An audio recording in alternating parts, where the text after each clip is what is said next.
Hi, I'm John Maxwell. When the top companies in the world are looking for trainers, speakers, and coaches, there's one name that stands above the rest, and that's Maxwell Leadership.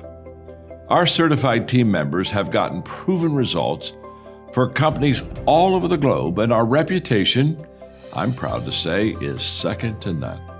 Some of our members have risen to the top of their profession, including the one you're going to meet today. I proudly introduce you to my friend Bob Fabian Zinka. Welcome to the Leadership and Success Podcast with your host, Coach BZ, where we help you lead with purpose and succeed with impact. If you're ready to grow into the kind of leader others want to follow, this podcast is for you. If you're determined to elevate your success and leave a lasting legacy, this podcast is for you. As my mentor, Dr. John C. Maxwell reminds us, everything rises and falls on leadership. Our goal is simple: to inspire you, challenge you, and equip you with insights that can transform the trajectory of your leadership journey. Welcome aboard to another episode of the Leadership and Success Podcast with Coach BZ. Hello, everyone. Welcome to another special edition of the Leadership and Success Podcast. So this is our second podcast for today.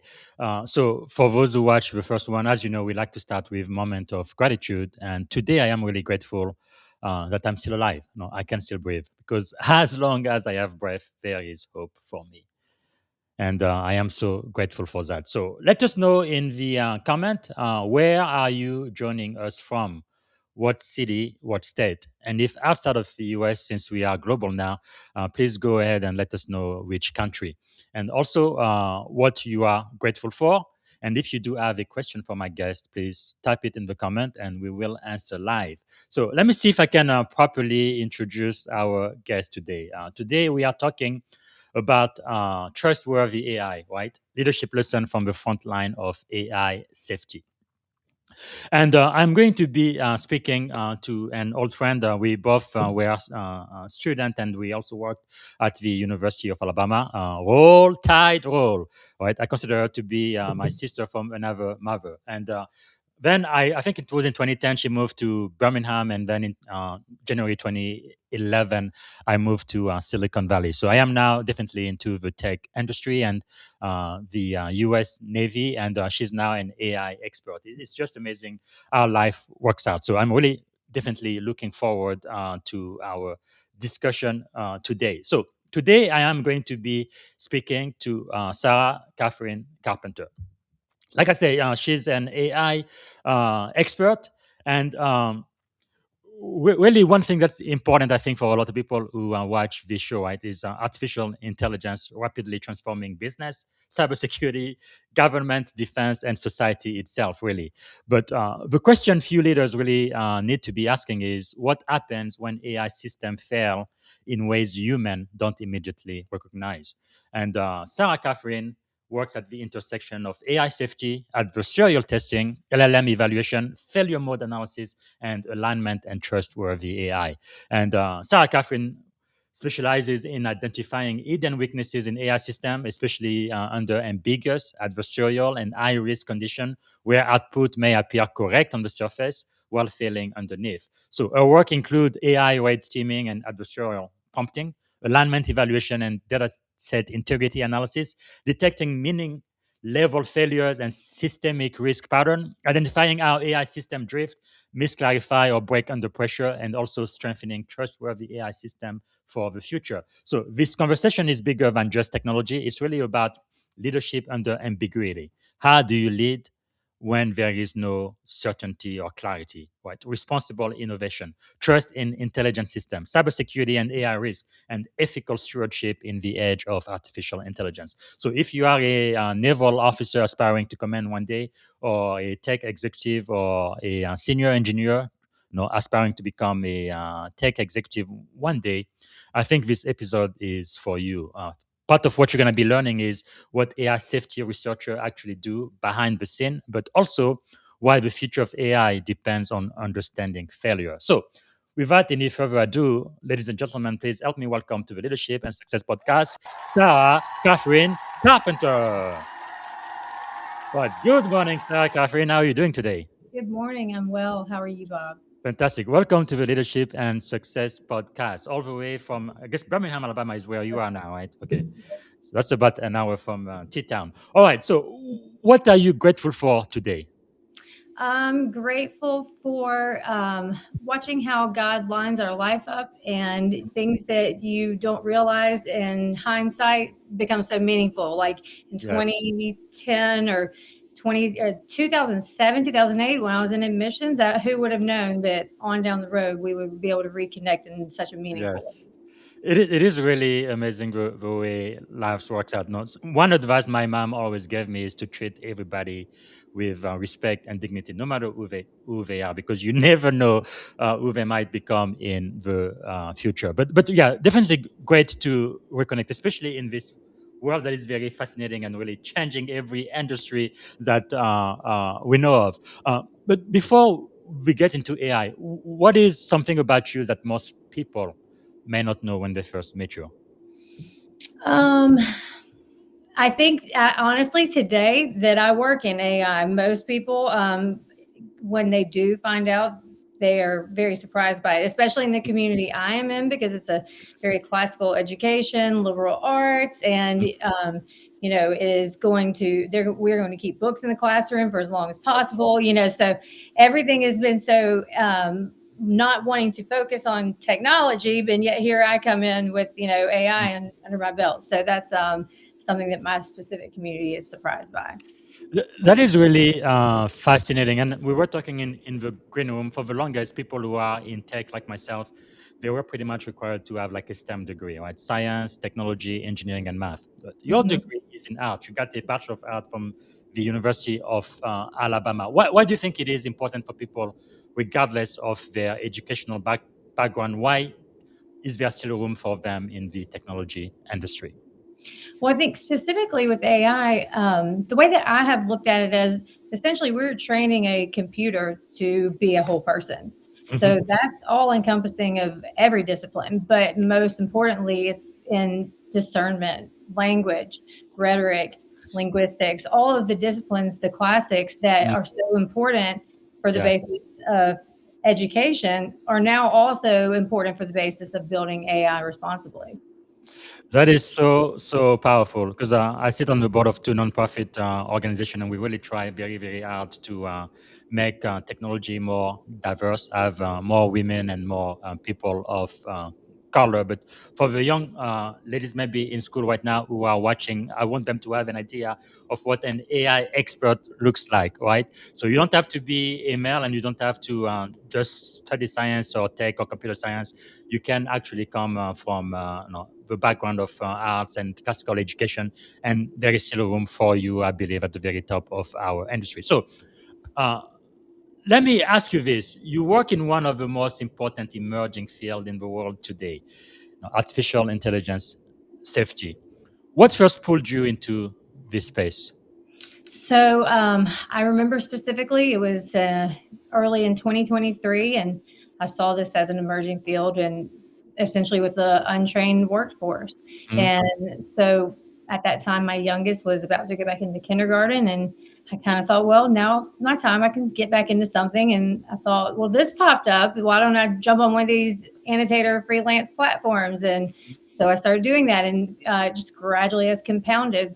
But initially, what my motivation was, I was sitting there and I was thinking about how, if these models are only as good as the data that is fed to it, then I thought it was important to get in there and help with the foundation and the shaping of the information that goes into it, because I yes. do have a strength in being able to discern and see truth and to find where things are failing. So I Mm, wanted to jump in at the moment. So it was ground level, and I thought, well, this yes. is the chance. So, and it's been very interesting to work and evolve Hmm. alongside with the career path that I've chosen. So it's Wow. interesting because it's like we are both developing at the same time.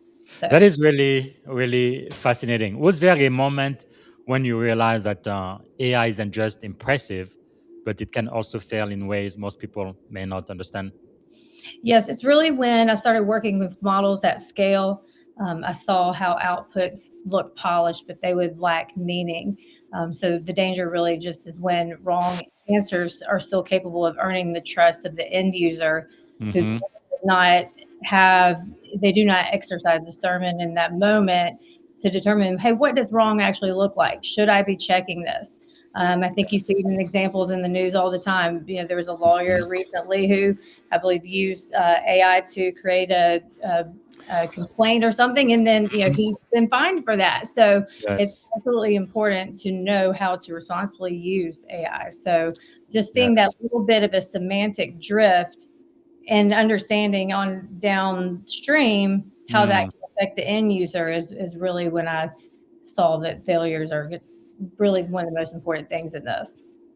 Yeah, especially for me, from a cybersecurity perspective, even in the military, I really believe human oversight is so key because with AI, there is AI hallucination, which you refer to. AI sometimes just make up stuff, and It's true. It's true. Yes, yeah, yes, it's very true. because it Yes, just want to please you. And then if you are a yeah. lawyer and you have to write a brief and you're gonna go to a judge, you don't want to come up with case law that is completely fabricated, right? Yeah, Like it exactly. Yes, makes poor sense. thing. Yes, So yeah, exactly. So it's not foolproof and it cannot do absolutely everything. You absolutely have to have the mhm, discernment of the end user that comes in yes. and makes up for that gap. So even though AI can definitely help you be more proficient, right, and Mhm. effective, you do have to review the work of AI every time before you sign your name on it, and challenge it to the way you use it. So let's talk about this is a relatively new field, right? AI safety research. What do they actually do? Because I think most people have no idea what AI evaluation and adversarial analysis actually involve. When you tell people you study failure modes in AI system, what does that actually mean for the average person? So I think that most people think AI fails when it's obviously wrong. Hmm. So as we just discussed, it's the little, it could be a paragraph in a essay you asked it to write. Hmm. Um, one little excerpt, one little sentence in there that's incorrect Yeah. will completely derail your integrity. Mm. So when a response looks right while missing the meaning or the intent of what the user actually wanted, Hmm. the goal is actually to catch those patterns earlier so that they don't scale with the model and then roll out downstream with the end user. So really, my Wow. goal is catch the failure modes in the upstream so that we can prevent harm on the back end or on the downstream. That is really insightful because the other thing with AI is it keeps learning and sometimes it drifts as well. So something that may appear like a very small mistake now, uh, after a while it can actually become catastrophic, can't it? Yes, absolutely. Yes, and there's many examples of that all Yeah. over, which all goes right back to meaning and intent. Hmm. So, you may ask a model to do something and it can refuse something that is dangerous and it will not Right. give you the answer. But if you change the intent slightly, it may slip past it. So that is essentially Right. what we do every day Mm. is catch that semantic drift. And talking about meaning and intent, can you explain for our audience what meaningful level failure means? Yes, so it's when something is not obviously wrong, but it's misaligned in meaning. So it's Mm. not something that you could trust and act on. Like, for example, if a user wanted a model to edit one of their documents and Mhm. they said, highlight this area for me. But what they actually intended was for the model to underline it, then Mhm. that little difference, that could just be a personal way that they speak about highlight or, anything that can just change in meaning slightly can absolutely change the outcome that you get. So, and then Mm. sometimes when you go to correct the model, it becomes confused. And then you do have information Yes. that is incorrect come out. So it's really just a loop. It's a cycle. So looking for the things that aren't obviously wrong, but heavily influenced by changes in words specifically. So why then are ambiguous situations so important in AI safety research? So AI safety isn't really about catching the obvious failures. It's about understanding when the system does things wrong and when it isn't clear. So ambiguous situations really force the model to interpret that intent, fill the gaps, and make judgment calls. That's where you can see whether it's staying aligned or where it's actually drifting. So that ambiguous environment is essential for you to be able to continue to make sure your model is not drifting into a place you don't want it. So, was there one thing, or maybe a couple of things, that surprised you the most once you started evaluating LLM, large language models at scale? Um, I think that really one of the most surprising things for me was how important the liberal arts and classical education is in this Mhm. field.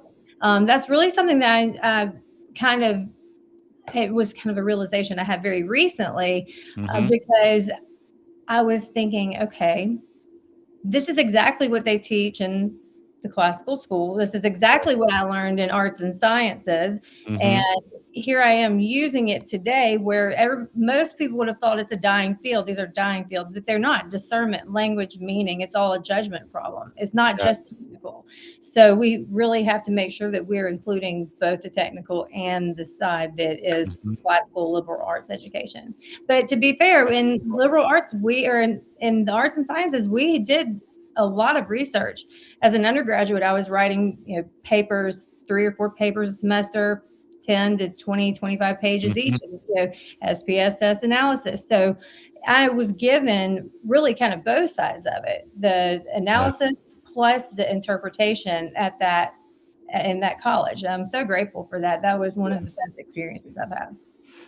That is really powerful, and I guess more and more in the last recent years, there is especially another lady I collaborate with on LinkedIn. She doesn't like STEM; she likes STEAM, so she add an A to it, right? So science, technology, engineering, art, and I then like that. That's yeah, good. Oh, that's because good.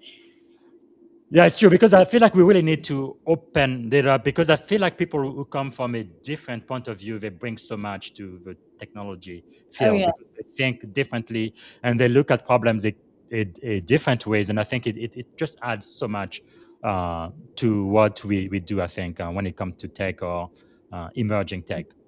Right, right. And it has helped me. I am learning so much every day from the people that I work around. And so I think that, yes, you have to embrace the others that bring a different viewpoint. And that's how we're going to do this well. Yes, indeed. Now, let's talk about adversarial thinking and AI security. Mhm. You've worked in adversarial prompting and jailbreak discovery. What exactly is a jailbreak in AI? And for most people, I think they know what it means to jailbreak like an iPhone. People used to do it back, I guess, I don't know, maybe 15 years ago. I don't think you can jailbreak your current iPhone anymore. At least they make it more complicated and they're much more difficult to do. But what about jailbreaking AI? What does So, that mean? a jailbreak is when somebody finds a way to bypass an AI system safeguards and to get it to produce responses it normally would not. So essentially, they're tricking it. Hmm. It's not hacking the system; it's manipulating how it interprets the problem. Uh, Yes. so, for example, instead of asking directly, someone might frame something as hypothetical or a role play or a translation task. Mhm. The model thinks it's being helpful because it wants to help in that context, but it ends up generating content it was actually supposed to avoid. So Mhm. on the surface, it looks like the system's following instructions, but underneath, it's really steered into breaking its own rules. Mm, that's interesting. Uh, why do you believe AI security and AI safety are becoming inseparable? Because the line between misuse and failure is disappearing. So AI safety really is about making sure the systems behave as they are intended. AI security is about preventing people from intentionally making them behave in ways that they should not. But in practice, they mean the same thing. So, or they meet in the same place. So, how the system responds is under pressure is really what we're seeking by bringing those two together. Now, one thing that may surprise a lot of people listening, but even the people who have designed and architected most of the AI tools and LLMs that people use today, they don't fully understand how AI is able to do what it does. Even at OpenAI, some of the architect engineer don't really understand how it comes up to those outputs. So, Right. what worries you most this day? Malicious actor trying to attack an AI system, or organization who are deploying system they don't fully understand, Well, or maybe both. Well, really, organizations deploying systems that they don't understand. Mhm. Malicious actors, they are a real risk, but I think that we expect that already. I think that what concerns me the most is when systems are deployed at scale without a clear understanding of how they behave, where they fail, or what assumptions they're making. Um, Mhm. that's how you get quiet systemic issues that when nothing actually looks obviously wrong, it's drifting in ways that are very subtle. And if no one's actively monitoring it, Yeah. by the time it is visible, it's already embedded inside it.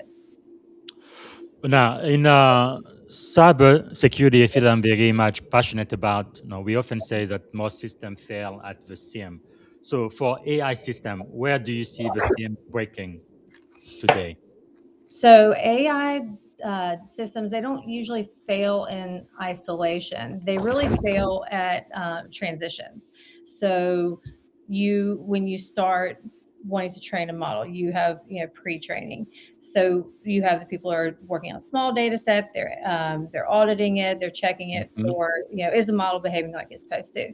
And then when they transition that to the next level where you are then putting it into production, you have annotators who are coming in who may interpret guidelines differently, or maybe the Yes. guideline missed one explicit instruction, and you may have annotators who decide to just they're going to decide this is the right answer without asking.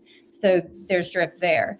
Then you have the people who are actually using the model, so you never Mhm. can really anticipate how they are going to use it. So drift really starts to happen not because one part failed, but because the layers continue operating under slightly different assumptions. So Yes.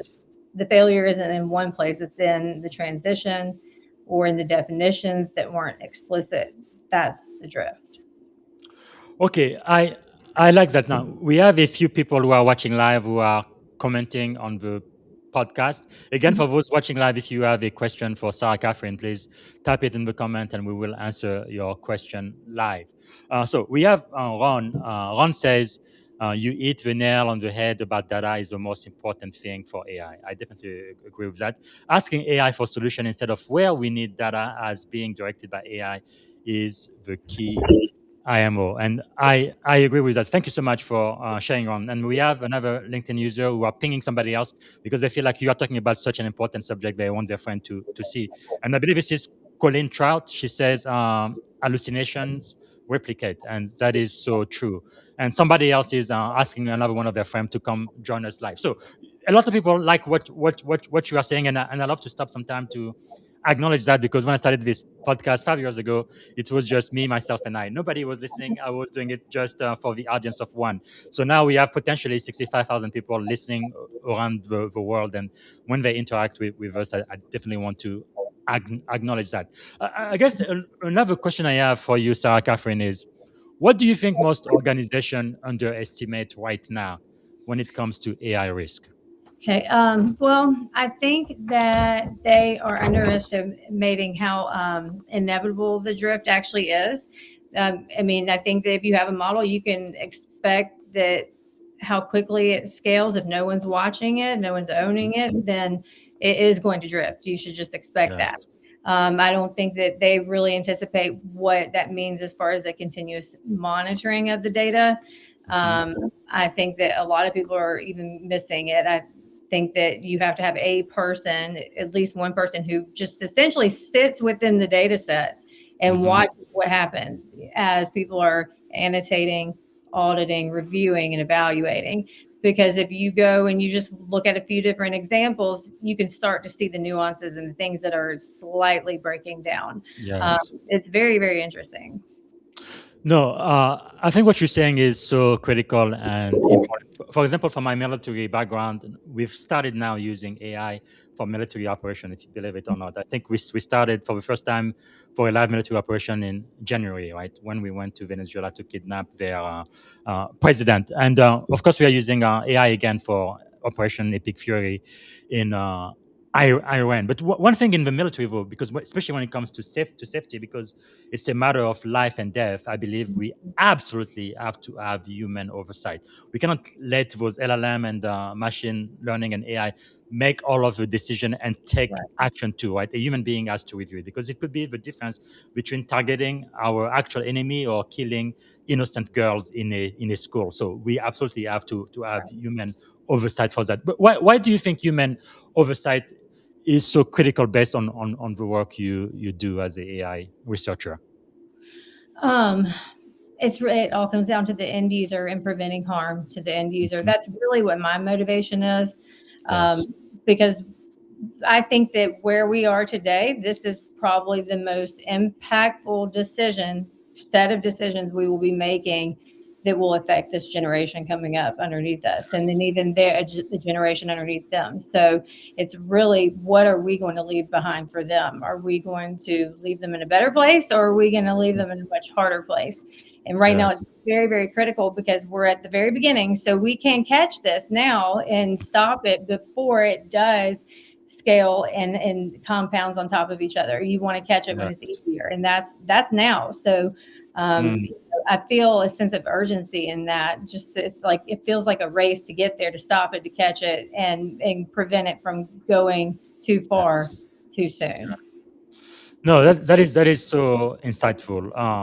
Let's talk about system thinking and leadership. Like me, you do have a system thinking mindset. Uh, why is system thinking so critical, you think, in AI safety? Um, so if you're not thinking in systems, AI is really a chain of decisions. So Hmm. failures accumulate across the layers. So you have to think in terms of systems. If I make this decision here, or if I let this stay within the data set without correcting it, how is that going to compound on down the line and then roll out to the end user? So that's how I see it. What is it going to do to this data set? Is it going to introduce inconsistency? Is it going Hmm.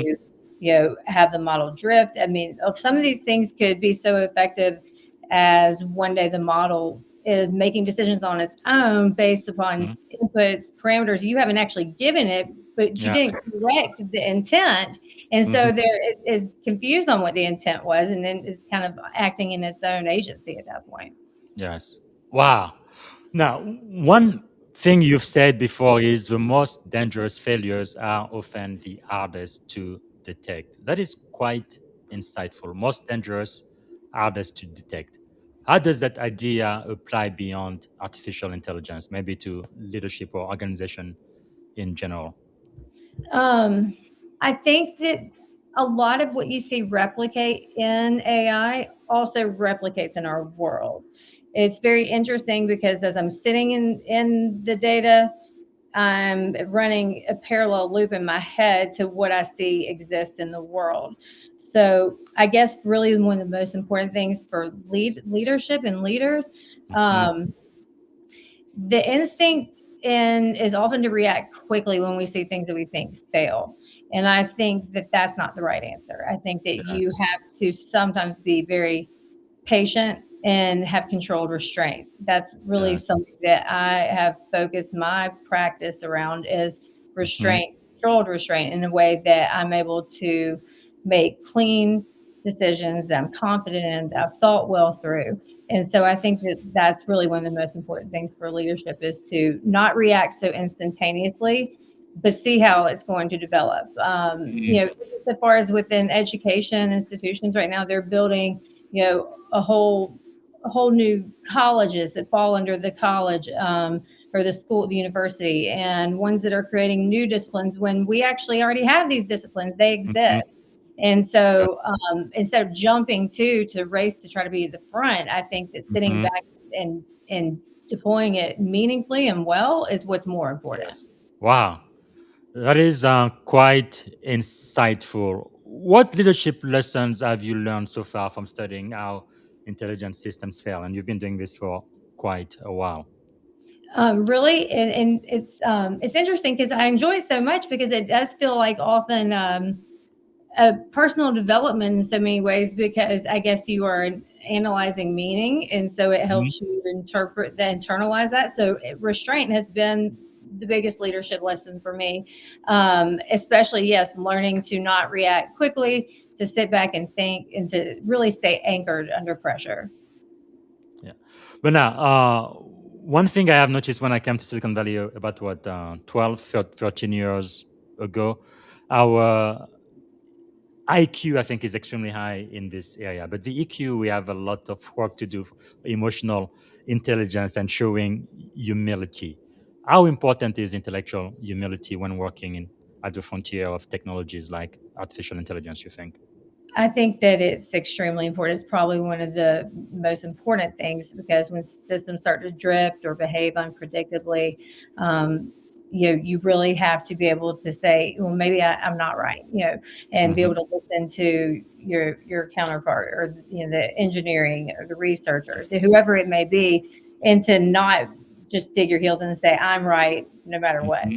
because that will not move it further into resolution. So that's really probably been um, what's been so important in my work because it has taught me. It's removes a little bit of like the competitive level in a sense, and it brings a teamwork environment, and I prefer that because the things that I've learned from people in this space. I mean, there's super intelligent people here, and I'm here to absorb anything that anybody is willing to help me learn. That is really powerful. I think that's really a leadership and a life lesson, isn't it? Just leading your Mhm. life with humility, because it's really impossible today to know everything there is to know about anything, is it? Right. Right. Uh, Exactly. And that's how I always approach things. I always say, you will know if I know the answer because I will be 100% certain in what I'm saying, but I will always give a disclaimer if I don't know. mhm. And it's okay to be wrong. And also, this is important to me because it's modeling for my children how I want them to react and Mm, behave and, to be teachable because that's actually how I've been able to land where I am today and in so many different roles because I'm teachable yes. and I'm always Mm. seeking knowledge from others. So those are real. That's really one of the primary driving forces in my life. That is so powerful. I must tell you, I had the opportunity to actually lead a command as a commanding officer in the U.S. Navy after I became a commander. No, less than 1% of people who join the Navy have that chance. But I must tell you, the number one lessons I learned as a commanding officer is lead with humility. Because you Mhm. would think, oh, I am at this level, I am the big kahuna, I am in charge and all of that of the people of the mission. But no, there is no arrogance, there is no ego into it. Because if that's the way you are thinking, you are definitely going to fail. Right.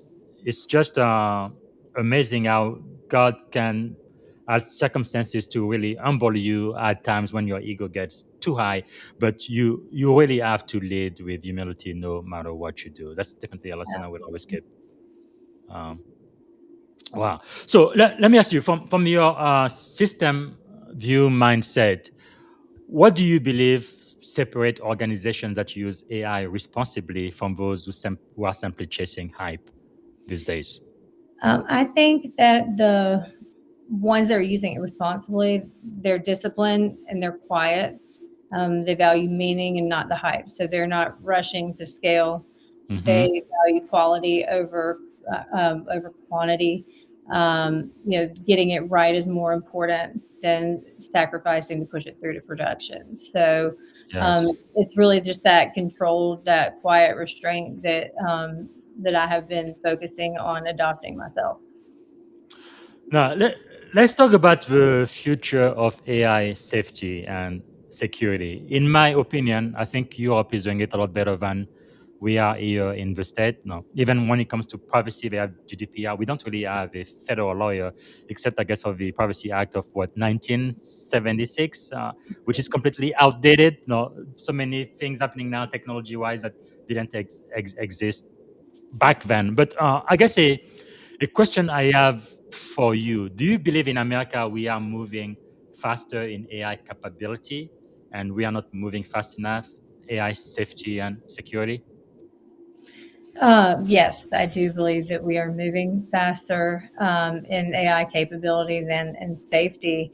But that's also what part of it makes it so powerful. So, and the Hmm. speed is the advantage. So, the problem isn't that the capability is moving fast, it's that the safety isn't being built to move at the same pace. So Hmm. right now, safety is often treated as a checkpoint, and in a system that's evolving this quickly, it continues and it's continuous and it becomes embedded in the system. So you also have to have that continuous monitoring of the safety, not just checkpoints. And I think sometimes in the transitions, like I said, that's where the failure happens.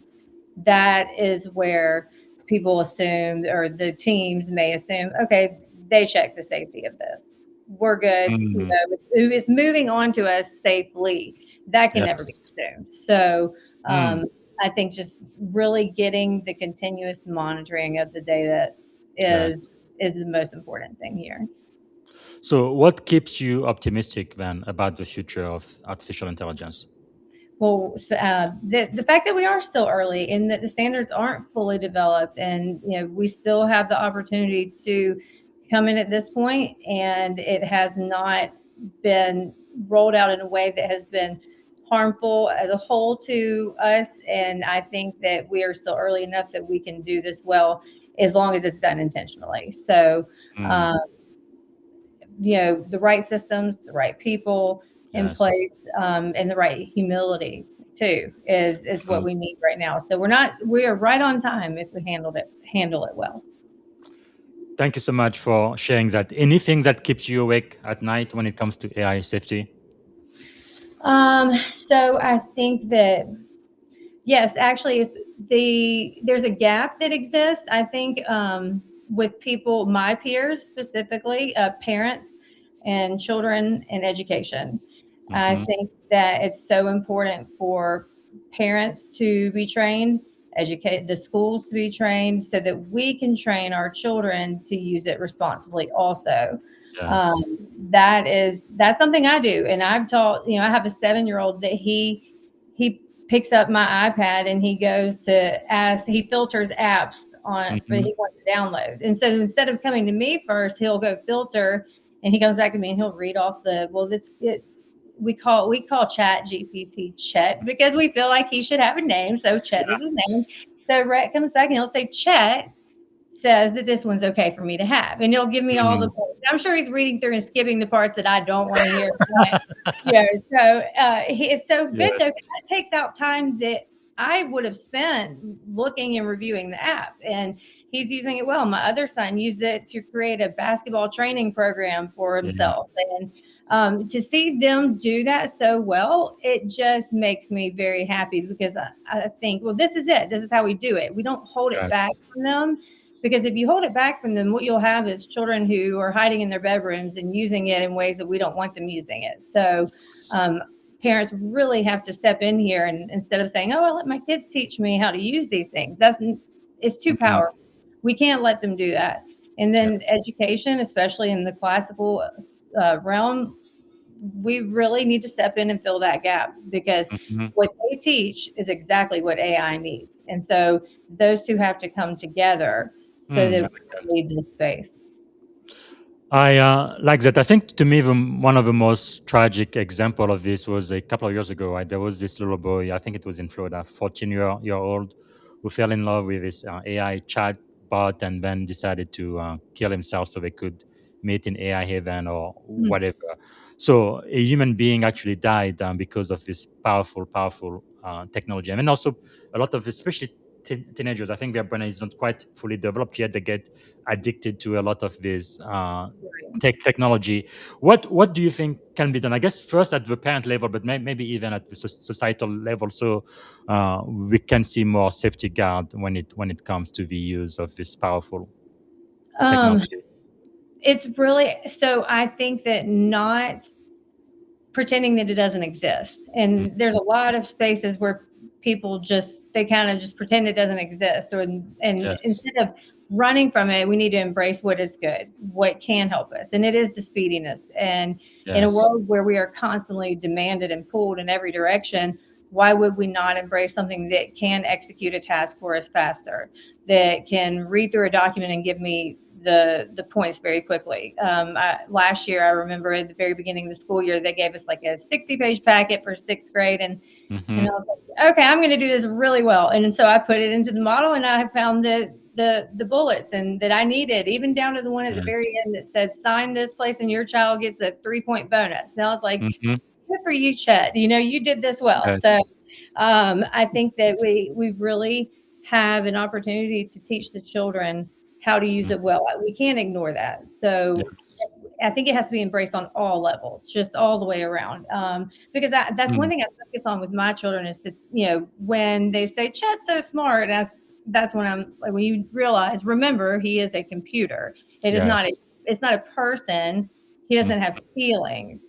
But there's also a bonus in that he doesn't have feelings, and that he removes the emotion and allows you to mm, see the system very clearly. Um, yes, Often what I use it for is to help me aim very precisely with what it is that I'm seeking, because mm, your emotions distort your reality. And so that has really been a good checkpoint for me mm, and maybe that's how I'm learning to have more of a restraint and not yes. be so reactive, and because the emotion can be removed with using these tools. Well, say that one more time. Emotion distort. It distorts our reality. I Wow. mean, yes. So, because that's the same principle as if you're mad about something and then you wait, a day or two, you don't care anymore because your emotions no longer heightened. Wow. That is So powerful. chat in real time can help you see to work through that much faster. Yes, yes, that is really powerful. So, what about all of the CEOs or C-level executive, no, senior military leaders listening right now? If you had their ears for like 60 seconds, what would you tell them about the safety of artificial intelligence? To stop treating AI safety like it's a feature and not infrastructure. Um, Mhm. Most of the organizations, I think, are over invested in capability and under invested in evaluation, monitoring, and accountability. Yes. It's not a technical gap that exists; it's a leadership gap. Mm. So that's what I would stress most to them. If you don't build it now, you won't catch a system that fails later down the line. Yeah, that is so powerful. So AI safety should really be built into the process and not be like an add-on after the Right. fact. And I am working right now on a framework for AI governance, which would have a leg about safety, security, something I'm very passionate about, but also privacy and governance and ethics. I think those are the five things that many times big corporations don't really spend much time on. And you are right. We're still kind of in the early formation of this technology, so maybe we should really put those into place now. Mhm. Instead of waiting. So let me just take a few moments to talk about your personal journey. We kind of hint into it. It is kind of unusual, but I Mhm. really really love, the way uh, you have come out to becoming an AI expert today from where you started at the University of Alabama. Your career path is really unconventional, right? From enterprise Mhm. risk management to AI safety research. How has that diversity kind of shaped your perspective on AI technology and just emerging tech in general? Well, so I think it's really interesting because for so long, the way that I have navigated, really since, gosh, probably the first job I ever applied for with a resume. I mean, this is back I was in high school. Mhm. The way that I have my own evaluation system that I've always run, and it's a two-step process. It's, I look at a job that's posted and I say, can I do this job? And if think yes, I can, my next question is, would I enjoy doing this job? And Mhm. so if either one of those are a no, I move on, because I'm not going to do something that I don't enjoy and I'm not going to do Yes. well. So Yes. that has really kind of moved my path along. I think that, they say that the classics and liberal arts education can transfer to all fields. And I think that I'm living proof of that, because if, like you said, I was in admissions, then I was in the career center at the university, risk management, Pearson, Mhm. but all of them have certain parts of it that have been very specific to this, like Pearson, scoring their assessments for children, end of the year testing. That taught me how to be very precise with the rubrics, because that if you don't apply the rubric with Pearson, you cannot stay on, because Mhm. this is important. These children, like, if they don't pass, they don't move on. So Yes. all these little things converge to just kind of create the perfect storm for me to move right Mm. into AI. But the enterprise risk management, I guess I didn't really realize how formative that was for me, because I Yes. was in my 20s, and it was just, I was the data or the risk analyst, and I had my director of risk, and we were the only two that ran a humongous insurance program for, a coal mining company. So our, property insurance was, our premiums were $20 million a month. I mean, Wow. right. So our, the data was endless, and what a Yes. great, that's when I really learned I liked risk so much, because you saw all facets of the company, which Mm. I think can tell you that risk safety transcends into everything, because if you have to look at all parts of the company to determine where the risk lies in Yes. traditional enterprise risk management, it is the same thing in AI. And Wow. so I think that, That's powerful. yeah, it really is. And I guess it was really interesting to look back and think, okay, now it all clicks. Now Mhm. it all clicks. And so that's why I Yeah. have always felt that choosing to follow what I think I would do well and, really put my heart into has Mhm. not led me wrong, because I mean, we didn't know this was coming, Yes. and here it is today, and I'm just so grateful. So Mm. I'm grateful to be here. Well, look at Catherine, let me ask you this then, because you do operate in a highly ambiguous environment. Some people Mhm. don't like that because you have to make decision when you don't have all of the information, right? How do you personally stay grounded though and mentally disciplined? So you can't react to the noise first. You have to be able to discern and tell what is meaningful and what is just noise, and what is noise Yes. that won't become harmful later on. So, what can you ignore and what can you not? So, really, just being able to observe and sit within the ambiguity and not be bothered by it is super Yes. important. Somebody told me once that I have a very unusual high capability to sit in an ambiguous and chaotic environment and then be able to bring structure to that chaos. Mm. I don't know, Wow.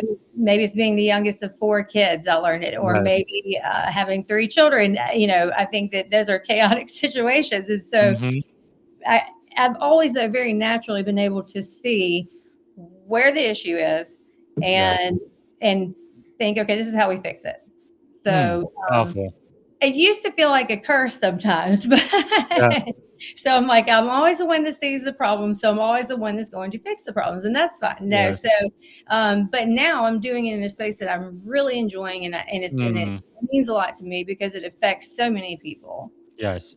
That is really powerful and insightful. So let's think about some of the young ladies who are listening to the podcast now. For example, my first daughter who got a degree, a Bachelor of Art in Music last year, or my second one who's about now to graduate high school and go to college.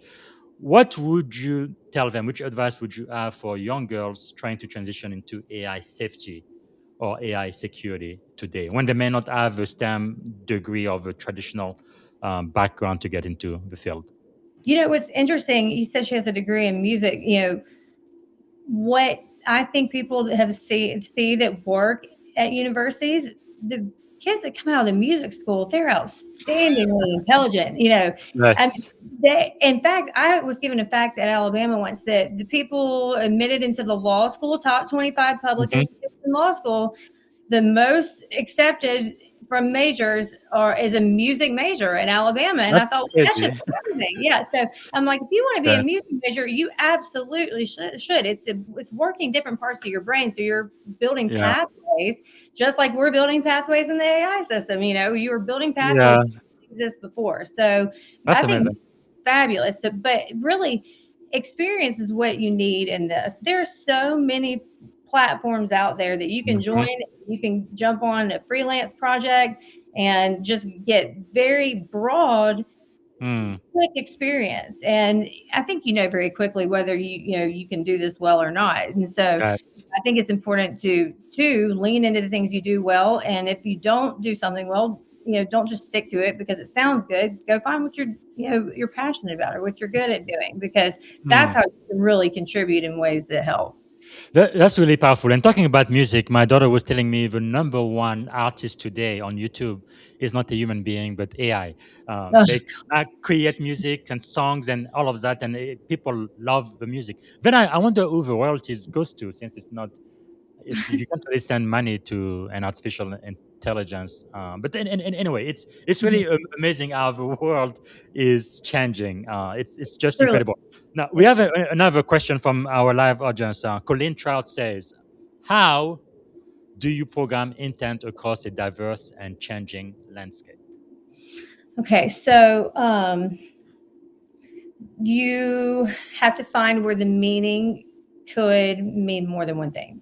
So, like I remember specifically in transcription tasks, Mm-hmm. those can be very difficult to see the surface Yes. failure, but underneath it, you know, if you let something through that didn't quite meet the literal translation. I'm Mm-hmm. trying to think of a specific example that would make sense. But Well, if you don't do get it it. specifically correct, then it drifts. And Yes. so you have to you start with a small data set. So you start with a very Mm-hmm. small, 100 tasks, and you go through and you intentionally audit every single one of them. Wow, And 100 task is small, huh? yeah, yeah, it is. Yes, yes, for sure. Because that, I mean, you could go smaller, but I feel like that 100's a good Yes. number. So you evaluate that Really, data. I mean, when you think about scale, it's just amazing what AI can do. Because even the way I use AI now, I can do the work myself, but it would probably take me, I don't know, 30 minutes or even an hour. But AI can do it in just like a couple of minutes. It's just incredible. Absolutely. It is. It's incredible. It is truly incredible. I have taken things that I've written. I've taken, work that I completed, 15 years ago even, Yes, and dumped it into there so we could get a really kind of a holistic profile of, yes, what my strengths were. And it was so interesting because it man, connected all these dots that, there seems so obvious when they yes, points it out to you, but yet man, that's amazing. you sit in it and you don't see it. So yeah, it Yeah. removes all of like essentially the time consuming, the admin, the Mhm. clerical and it frees it up to the thought work, and that's the fun part. Wow. So, That is really amazing because really, like, even when I prepare for the podcast, right, I have to do research on my guests and all mhm, of that, and then promote it. No, it used to take maybe an hour, I don't know, maybe 2 to 2.5 hours just to prepare for one guest. Today I had two podcasts. There are days I have 3 or 4 podcasts. Now I still have mhm, a whole lot bunch of things I need to do. So when I use AI to do the research for me and the promotion, mhm. I can do it instead of 2.5 hours per person. Maybe it's only 15 or 20 minutes. So it really saves me a lot of time. And I mean, I must tell you, time truly is money. Actually, that's the first thing I told the woman who became my wife at the University of Alabama. She met me on one of those chat thing I had on my website when I was a student. But anyway, first thing I asked her, okay, my time is money. What do you want to know, lady? But anyway, I am really surprised she thought That's she's my wife funny. today. But it's just amazing what AI can do. Now, Mhm. Colin also said just a few comments. from the live audience, prompting instruction are critical. Words matter. Humans don't understand the same word. And then he talked about second, third, and fourth effect, which we talked about. Mm-hmm. And then Ron says, truth isn't just fact, which you can derive data, but truth as wisdom, which only a human or living creature has domain. I think that is so true, especially in the military when it's a question of life or death. Help in identifying target is one thing, but execution of the target is where the human in the loop is essential. Absolutely essential. Thank you so much for sharing on. Okay, we have about maybe 10 minutes left. What I'm going to do, I'm going to try to, for this last segment, get into your head and kind of try to understand the leadership principles that have helped you become the great success you are today. So, first question I'm going to ask you: what do you believe is uh, one of the greatest lessons you have ever learned in life, in leadership in general? You don't have to react to everything. Hmm. So sometimes Okay. no reaction is the best choice. Um, I love that. because if you're engaging in everything, you're diluting your message. I love that. So don't react emotionally, but allow the space to actually come up with a response for whatever you are facing. That is very, very powerful. And what do you think is the secret to your success? Why are you so successful in AI safety, you think? Um, I think because I think in systems, naturally, I apply a framework, I think, to everything I do. And it's funny because now I can see it. I could not see it Mm, before. Even powerful. down to I was watching my son's little league game, and Mhm. there's the funniest thing that happens in these games at his age. I've noticed if a child gets to second base and starts running to third, he might as well just run home because if Yes, cause he's going to score, like, because if the ball, yes. well, it's really if the ball's over there lost in like midfield, Mhm. he will score. So essentially, I'm like, all you gotta do is tell these kids if you start rounding and you can go to third, you keep going home. And then Mm. on the defense side, you need to set up defense at third base. And I'm like, it seems so obvious, Wow. everything I see it Yes. in a systems viewpoint. I'm sure it drives my husband crazy because Yes. he's questioning him when I'm really just testing it intent. So, um, Yes. yeah, I mean, Wow. honestly, yeah. So, That is really powerful. How do you think you develop that system view? How did it happen for you? You think honestly, I think because they don't teach that in schools, really. No, and I think that my siblings probably are very similar Mhm. in this too. I think that my parents, my dad, Yeah. he retired 40 years of service from the Pentagon. He still works Mm. for the Department of Homeland Security, and there were two things that I remember distinctly from childhood. One was, and I have always loved it and carried it forward. He always told us Yes. if you aren't getting the answer you want, you aren't talking to the right person. So Mm. that has really helped propel me forward. But then, secondly, there were many conversations in my teenage years where he would say, Sari, we're going in a circle. We're Mm. going in a circle. And so he would always bring me back around to answering the question that he asked. And Yes. so Yes. that there was, I mean, there's so many people that don't I like answer the that. question you ask. So I think that really, that maybe that's the basis of it all right Yes. there. So, Yes. That is powerful. Thank you for the insight. I appreciate that. Now I know leaders are learners. What are you learning these days? oh gosh, I mean everything about AI safety. I mean, because you can never stop learning. So, and Yes.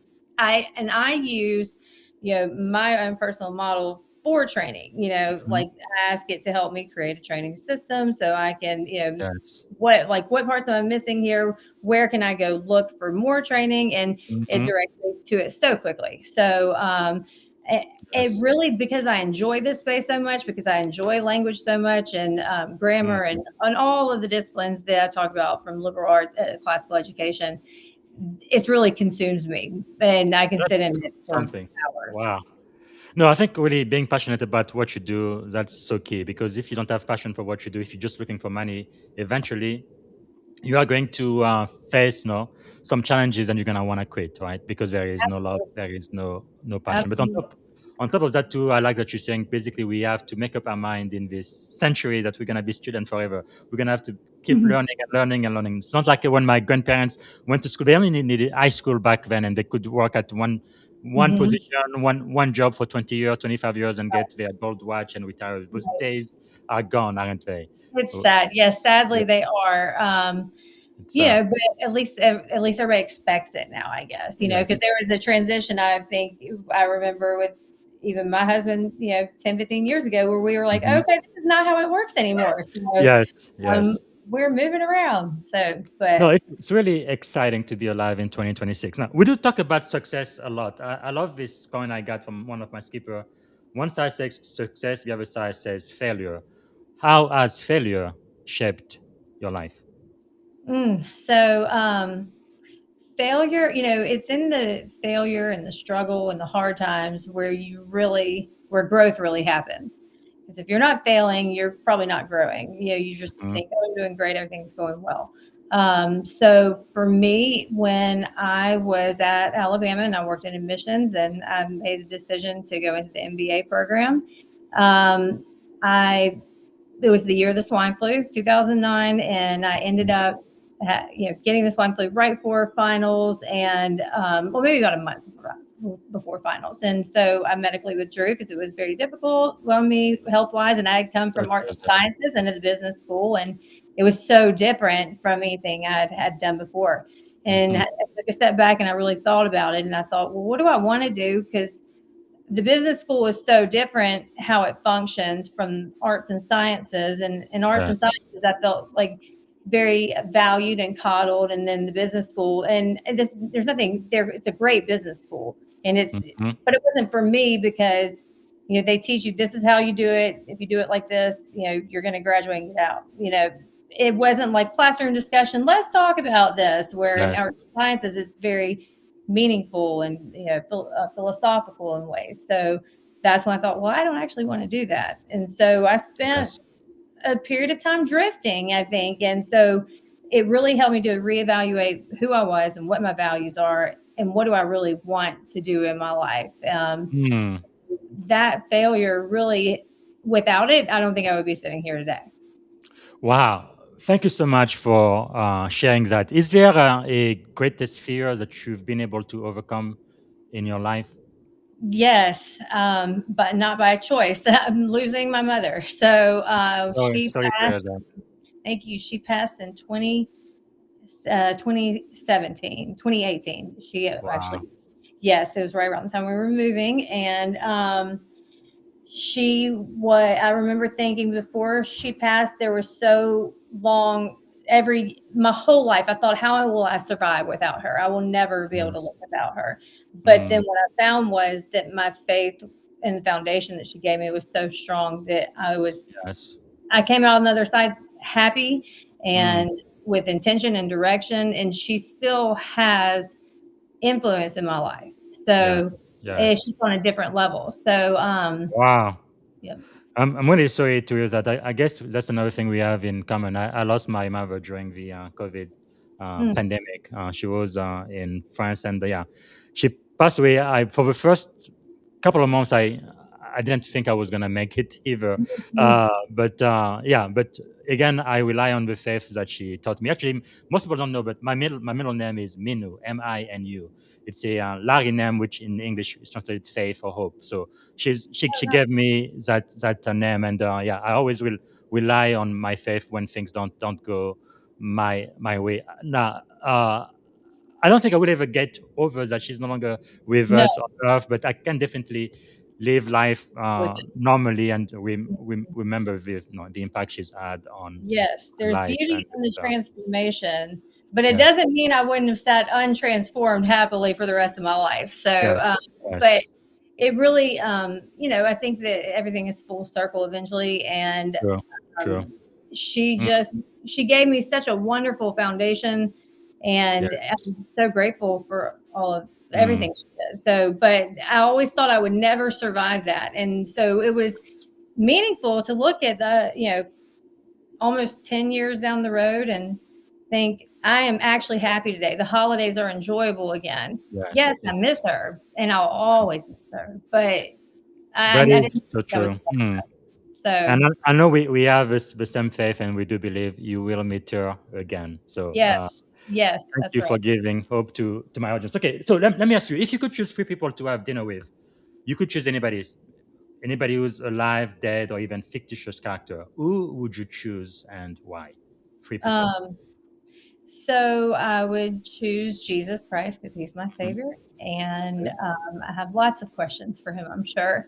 Yeah. Um, and Two more. then obviously my mother. Mm. So and then Dr. Charles Swindoll because he Mm. actually dedicated me as a baby. And my parents were very Really? yes, my parents lived in Southern California. The Dr. Charles Swindoll? He did, yes, yes. Wow, that's So amazing. I found letters where he wrote my mom back after they had moved, and they were giving updates on their families, and I thought, Wow, well, I just really, if I wish I could get out there to meet yes, him, but yeah, that's he's amazing. I I know can he's see. written a lot of books, but Yes, wow. he is. Yes, and his principles haven't changed. And so it was interesting when I listened to his parenting series because my mom had told me forever, Yeah, listen to his parenting series and you will learn how to do this. And so I would listen to it and I would think, this is so, right. I understand. I have experienced all of this and now I'm trying to implement it. So, That is amazing. Wow. Before I ask you the next question, really quickly, people who are online, okay, I think we already talked about truth. Ron also says it's more important to know the song than to know the notes. I couldn't agree more.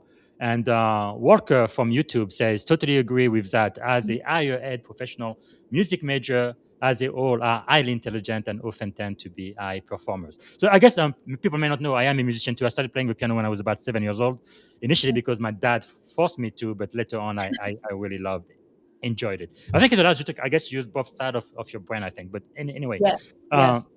Ron says common ground, and I believe this is Colleen who says common ground isn't always common. I work with people from around the world. So true. And we have Daniel also joining us all the way from Maitland, Florida. Anyway, I love reading those again. Like I say, 5 years ago when I Mhm, did yes. this, it was just me, myself, and I. I didn't have an audience to listen to anything I had to say. So thank you so much for being here. So let me ask you this. Is there maybe a song, a book, or a movie that would be your life's theme or anthem? My life's theme or anthem.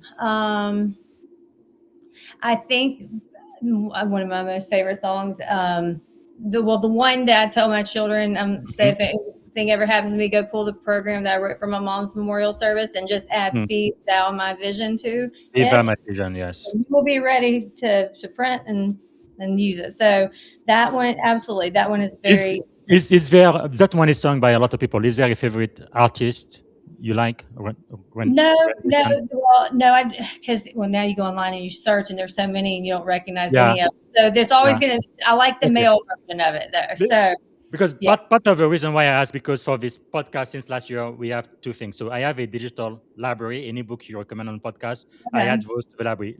We started in May of last year with just two books. Today we have nice. more than 400 books. You can go online, Oh you can see wow, all of the books recommended by my guests. And then I also started 2 months ago a playlist. So I have a music playlist. It's on Apple Music. You can I'll subscribe to it, and you're gonna mhm, look at all of the songs people have recommended who've been on the show. So I'll I'm gonna find. add Viva My Vision to the Okay, list. great. And I do have a book if you want to add to it. Well, not necessarily that is a theme, but is Mhm, I think is a very impactful book. I mean, I guess it mhm. could be a theme, but Yes, it's called Virtuous Minds, and fine. it really just talks about how not necessarily the decisions we make, but how we arrive at the decisions we make, and do Mhm. it in a very ethical integrity way. So And is the book by Philip Dow? yes, that's right. Virtuous Mind. Okay, got it, got it. I will make sure to add it. Thank I you. Thanks so much. thoroughly enjoyed that one. I found that one through All my right. community, so it was So fabulous. I'm gonna need to land this plan soon. Let me ask you this: if you had one and only one day to live, what would you have liked your final contribution to be? To have made AI safe for my children and their children.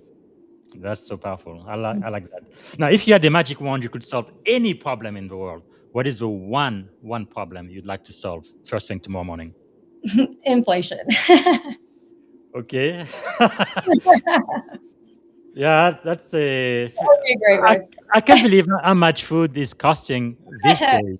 It's You crazy. Yeah. you almost have to be a millionaire to be able to survive Yeah. in Silicon You Valley. can't eat at home for less than you can eat out now. That's the part that's crazy. Yeah, me. So it's So Yeah, that's I think I'd like to help you solve that problem. Like especially in California, just last week, I'm so glad as a Californian I drive electric. I'm so grateful for that because the price of gas almost $7 a gallon. Can you believe that?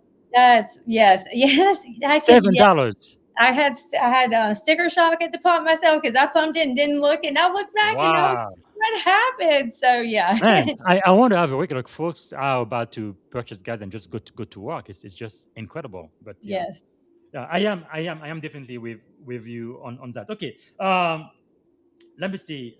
There is one more question I want to ask, but before I do, so we are going to coming to the end of the show. What can my audience do to add value back to you? Thanks so much for spending the hour with us today and teaching us from your wisdom and experience. How can we pay it back? Um, you know, find me on LinkedIn, and if you have favorite publications or training or books or anything that if you found meaningful or helpful in your life, I would love to look at them. I Fantastic. absorb all knowledge that I can. I'm a lifelong learner. That is really amazing. Now, this is one of the most important questions I ask all of my guests. But if you could go back and give a piece of advice to your 17-year-old self, standing at the edge of this incredible career you've had in AI safety, what would you say to 17-year-old Sarah Catherine? Hmm. Not to take everything so seriously as a younger person. And maybe get an engineering degree. Well, obviously you don't need to have one, but yeah, I guess if you That's wanted right. to. You don't need to have one, but honestly, no. Honestly, if I could do it all over again, I probably would have gone into Christian apologetics. That would have been amazing. Wow, amazing. Okay, if we have time for a couple of minutes, I want to do a rapid fire. Just ask you a really quick question. Don't take too long to think now. Give me first thing that comes out of your mind. One question is one word that describe the future of AI. Undetermined. Okay, what is the biggest AI myth? Um, that it's going to take over the world. Okay, when we talk about AI, Like I don't think that's going to replace humans. It cannot replace humans. people when they talk about AI, they think about utopia. We're gonna all go to heaven, everything's gonna be fine, or dystopia is gonna kill all of us, destroy the world. So, which one? AI, utopia or dystopia? Utopia. Now, AGI, right? Artificial general intelligence, which is what most of the companies in the US are trying to reach to, from Google, OpenAI, and Microsoft and Elon Musk. So, do you think that is just a pipe dream or is it reachable? AGI. I think it's reachable. Okay, one book everyone should read. Virtuous Minds. Okay, and what is one word that defines great leadership? Restraint. Okay, morning routine or practice that keeps you grounded. Practice that keeps me grounded. Is there a quote that changed your life or even another book?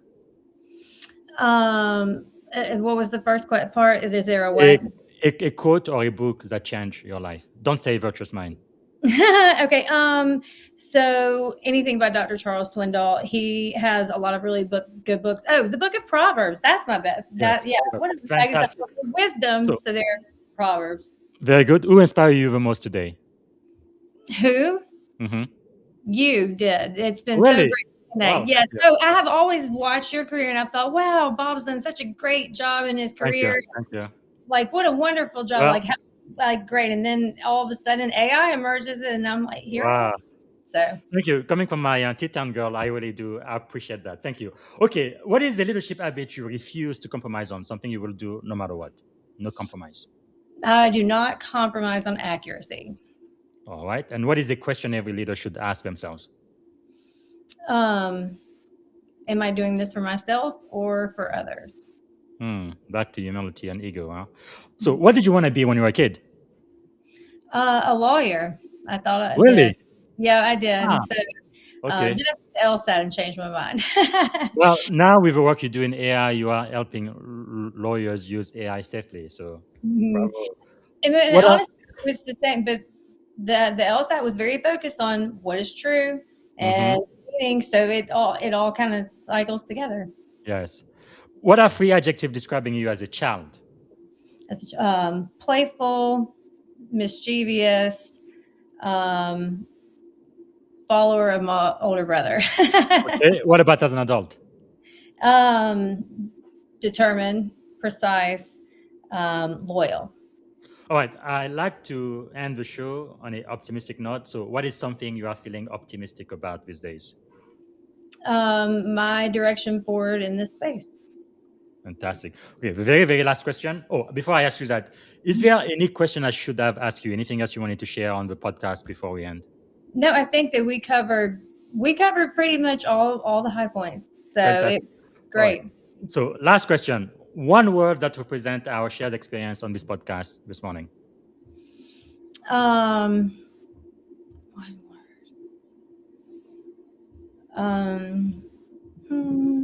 Don't take too long to think. Collaboration. So Collaboration. I love that. I am so grateful to be speaking to somebody from the University of Alabama, an expert in AI. Really, back then in 2010, no, when we both worked for undergraduate admission or enrollment management for me, I had no idea what your life was going to be or even what I was going to be doing 10, 15, 20 years later. It's really wonderful how life kind of goes full circle. And here you are on my screen and yeah, sharing your wisdom and your expertise with my tribe and my audience. Really, thank you so much, Sarah Catherine Carpenter. thank Appreciate it. you. All right. Thanks. Right. All right, everybody. So this is one for the book. I want everyone to please follow Sarah Catherine on LinkedIn. Very easy. LinkedIn.com in Sarah K. Carpenter. All right. And I won't have any interviews tomorrow, but I'm going to go back to the study of the book of Proverbs. Tomorrow, we're going to be doing Proverbs chapter 23. We did chapter 22 last time. Again, this is about ancient wisdom and leadership lesson. It's not about religion or anything like that. We're going to be looking at a book written more than 2,000 years ago and how those lessons are still applicable and relevant today in 2026. All right. That's what I have. And as you guys know, we do celebrate Black History Year here on the Leadership and Success podcast. Just a couple of things I've written. 2 articles. I usually like to look at it in 2 ways. One, what happened today? Today is May the 8th. On May the 8th, 2009. That's not a long time ago, guys. No, that's only a few years ago, right? 17 years ago. May 8, 2009, on this day, member of the KKK, Ku Klux Klan, burned a cross in a black neighborhood in Ozark, Alabama, of all places, in an attempt to terrorize African American residents and intimidate families because of the color of their skin. That happened in Ozark, Alabama in 2009. I have a post about that you can read. And then the second thing, which is a lot more positive, is somebody in history of African American descent that did something, I believe, that is extraordinary or we should remember. The first African woman judge, her name is Jane Bolin. And I actually have a very short video I am going to play about her achievement, and we do celebrate her work. And because of her, we have the very first Black woman on the Supreme Court today, Justice Jackson. So I really do believe that we do stand on the shoulder of giants, of those who preceded us, of trailblazers, those who were the very first. Like for me, for example, one of my biggest heroes, you can see up there, General Colin Powell. I had the chance to meet him once in Atlanta when he was doing the promotion for his book, and he was able to mentor me that day. But he's somebody I've been looking at from a distance because he was a 4-star general in the most powerful military in the world. And not only that, but also the chairman of the Joint Chief of Staff, the first African American. And me knowing that when I became enlisted in the Navy 21 years ago, I always had that in the back of my mind, right? If somebody like him can become a 4-star general, a senior officer in the most powerful military in the world, no, there is hope for me too. So I do believe that representation matters, and it matters a lot. Okay, so I'm going to play a short clip about 2-3 minutes about the very first female African American judge in the U.S., Jane Bolin, and that's going to do it for today. And I hope to see you tomorrow for our continued study of the Book of Proverbs, chapter 23, Ancient Wisdom from the Book of Proverbs and Leadership Lesson. So, bye for now. The Wise Channel celebrates history makers who did amazing things. What is this? I'm pretending to be a judge, and this is my courtroom. You sound like Judge Jane Bolin. Jane Bolin was born in Poughkeepsie? What is this word? You mean Poughkeepsie. It's a city in New York. Oh, Kapoopski. It's Poughkeepsie. Can we move on? Yes, I will allow that. Anyway, she was born in 1908. Her father was a lawyer, but sadly her mother died when Jane was a child. Jane was a great student. She was so smart, she went to college when she was 16 years old. But no matter how smart she was, she still had to deal with racism. Many colleges would not accept Jane just because she was an African American. I object! That's terrible! Sustained. I rule the people at those colleges need some more education. If they don't get any more, they're gonna have to take community service. Thank you, Your Honor. Jane got accepted to Wellesley College in Massachusetts, but the students treated her so mean, Jane and the only other black student decided to live further away from the school. Even with all of those challenges, Jane was one of the best students there too. After college, Jane studied to be a lawyer at the Yale Law School, where she was the only black student. What are you doing? You said Yale. Not Yale, Yale. Oh, you said Yale? It's a college. Jane began working as a lawyer, and just 7 years later, the mayor of New York chose her to become a judge. At just 31 years old, Jane became the first African American female judge in the whole country. She was also the only black woman to be a judge for 20 more years. She was a fair and kind judge who used her 40 years on the bench making sure everyone was treated fairly no matter the color of their skin or how much money they have. She also paved the way for more women and people of color to become judges. I have heard enough. I have my decision. Have you? I rule that Judge Jane Bolin is awesome and the pride and joy of Poughkeepsie. It's Poughkeepsie! What kind of judge are you? What? You wouldn't talk to Jane Bolin like that, would you? By the order of the court, it is now called Poughkeepsie. Let's talk. Jane was a fair and kind judge. What kind of judge would you be? Jane and the other African American students were treated badly in college. How can you make sure everyone in your school feels like they belong? Jane overcame challenges to make history. How can you overcome challenges you face? Have you subscribed to the Wise channel yet? If not, do it right now so you don't miss out on our new videos. See you next time. Bye.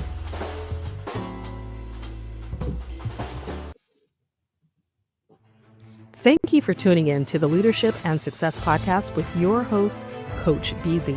If today's episode added value to your leadership journey, be sure to subscribe, share, and join us again for more wisdom nuggets on how to lead better and achieve greater success. Remember, leadership is the most critical skill of our time. The world will always need leaders to inspire others, drive innovation, and execute meaningful strategy. So why not count yourself among the bold leaders shaping the 21st century?